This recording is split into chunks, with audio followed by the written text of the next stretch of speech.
Hey there, it's time to talk about one of my favorite parts of ArmSwinger, the rewind mechanic. So this is how we deal with the player going out of bounds in ArmSwinger. Rather than just stop their movement via a pushback, which is also an option, we have the option to do what's called a rewind. The way that a rewind works is that ArmSwinger keeps a cache of previous positions that you have been in that have been considered safe. So it's constantly taking measurements of the ground, seeing what your slope looks like over time, checking for wall walking, head clipping, all those kind of things. If all those checks pass and ArmSwinger considers a spot safe, it will save it in the position cache. If you do something that takes you out of bounds, say you get an event for climbing, it will actually rewind you to a previous saved position, a previous safe saved position. So in this way, we can ensure that rewinds will always happen back to places that at least previously were safe. Now, that cache can be larger than the number of positions we need to save to do a single rewind, which we'll take a look at here in a minute. And there's some different complexities with that as well. So there's quite a bit to dive into here. Let's go ahead and start looking at the settings. Okay, so our first setting here is rewind min distance change to save position. So rather than save the position of the player every frame, so every update loop, we actually only save it if the player has traveled far enough in order to merit doing a check and saving the position. So that's what this number is here. This determines how far the player needs to move in a horizontal plane, so in along the ground, up and down is not counted, in order to trigger a saved position. And in this case, it's 0.05 world units, which is 0.05 meters. So the only time that a position gets saved is actually as the headset is moving, and the headset has gone at least 0.05 meters since the last frame. The next setting that we have here is don't save unsafe climb fall positions and don't save unsafe wall walk positions. So this is that safety mechanism that I was telling you about. What this does is it says if all of the climbing and falling checks pass, so that means that the surface that you're on does not break the climbing and falling rules, the position will be saved if all of those checks are okay. The cool thing about that here is that we actually check for both climbing and falling angles, whether you're going up or down a slope. So for instance, take a look in the video here. If I go down this slope, ArmSwinger is smart enough to know that I can't climb back up it. It knows that if I were to turn around and go the other way, I would be reset due to climbing prevention.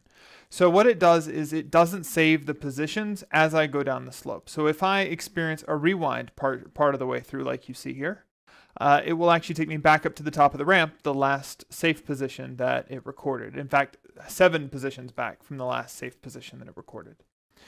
This is really useful for stuff like if a player starts to climb down a surface and halfway down they change their mind, it brings them all the way back up to the top.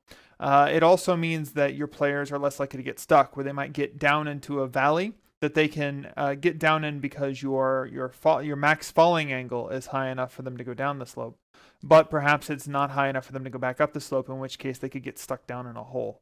That's what this is designed for. Now, if you're developing a competitive multiplayer game, I would strongly urge you to probably turn this off. Either that or make both your climbing and falling angles the same. And the reason is that there is room for exploit here. So if I want to run down a slope that I know is too steep for me to climb and shoot at a player, and that player shoots back and I decide that I need to get away, all I have to do is start going back up the slope. I'll get reset back up to the top and I can get away. So definitely something to consider based on which type of game you're developing here. For an RPG, I would leave it how it is. So that's how both of those settings work. Here's some more basic settings for rewinds. So we have rewind num save positions to store and rewind num save positions to rewind. The reason that those numbers are different is because the cache size is not necessarily the same size as the number of positions that gets rewound. So when I say I try to fall off this cliff here, as you can see, I actually get rewound 7 safe positions back from where I attempted to go off the cliff. So the interesting thing about that, though, is that it's not guaranteed that that position I got rewound to is safe now. I just know it was safe when I crossed it before. So say, for instance, you have floating objects that are moving around in space. You get rewound and your headset is in one of those objects. Well, with a cache size of 28, so a cache size of 4 times the rewind value, it will actually rewind me again. So it will go back another 7 steps to where I was previous to that until I'm in a safe position again and I start accruing safe positions again. This is really just trying to build in more flexibility and try and make the system be as robust as possible when you get into an out of bounds situation. The last 2 settings are really straightforward. It means when there's a rewind, how many seconds does it take to fade out and how many seconds does it take to fade back in. You can certainly disable these if you like by setting them to 0. That will work fine. What will happen is that when a rewind happens, it will be immediate. So the actual fade process looks like this, is when a rewind is triggered, you aren't immediately moved. What happens instead is that fade out kicks in. And you aren't, your virtual position is not moved to where it's supposed to be until the fade out is complete.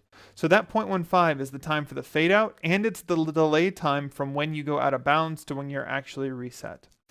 So you'll have fade out seconds will kick in, then the move will take place instantly, and then the fade in seconds will kick in again too. Now, you won't be able to arm swing until that fade in has completed entirely, but all the other prevention methods actually kick in before that. That kind of gives you a good idea how rewind works, what the different settings do. That feeds into all the different prevention methods. If you're using it for wall clip mode, it's there. Falling, climbing, wall walking, everything uses it. It's really a key feature and a key differentiator of how ArmSwinger works. This is really the feature that if someone didn't want the ArmSwinger part, but they still wanted to use the rewind, this is the feature that I think would do really well even on its own. So take a look at these settings, get them tweaked how you want, and I will see you in the next video.